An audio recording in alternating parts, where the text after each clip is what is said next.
This is hands down gonna be the hardest SkyBlock challenge I have ever attempted in my life. No starter chest, no outside help from islands in a completely void world, where the only thing inside of this world is a floating island, one tree, and a single lava bucket. And I have to use all of that to my advantage in hopes of beating the game. Holy crap, guys, this is gonna be the hardest challenge ever. What am I doing? Also, I totally missed this in the intro, but it's super important for me to let you guys know this. I am playing in hardcore mode without natural regeneration, which means if I take damage, the only way to get those hearts back is to consume special items such as the suspicious stew, and we need to get an infinite source of that stew if we have any chance of beating this challenge. Ladies and gentlemen, Ultra SkyBlock has officially begun. This is phase 1.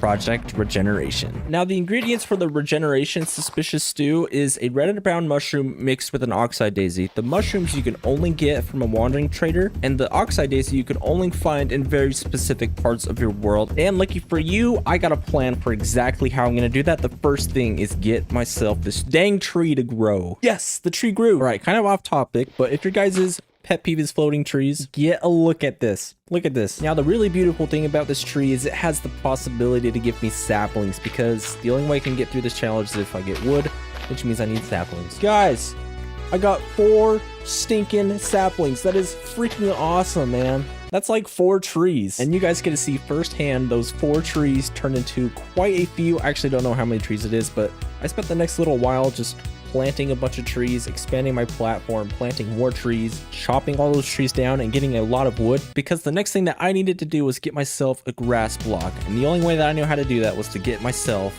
an Enderman farm. So basically how it works is there's this giant platform, and then on top of that platform there's going to be these pillars, and on top of those pillars there's going to be boats, which I'll use to capture Endermen to get myself a single grass block. Are you kidding me? I built that entire farm for an Enderman and it's right there, but I got a flippin' Enderman.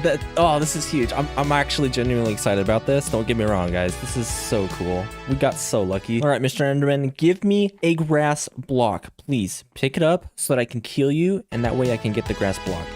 Yes.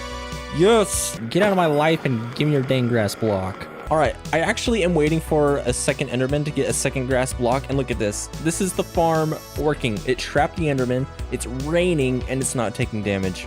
I am a genius. I'm so smart. I'm just gonna back up nice and slow. I don't want to go forward in a boat because sometimes you launch forward, and that would be the worst way to die ever. Thank you for your service. It is very much appreciated, and now you are dead, and I have 2 grass blocks. Sweet. All right, guys, we are about to start our first palm sweaty moment. Descending down into the void. How are we going to do that? Well, I have to chop a bunch of trees because I need a lot of wood to be able to get down. And why am I doing this? It's because mob spawns are more frequent the lower down you go in a world. And this challenge would be almost impossible if it wasn't for that mechanic.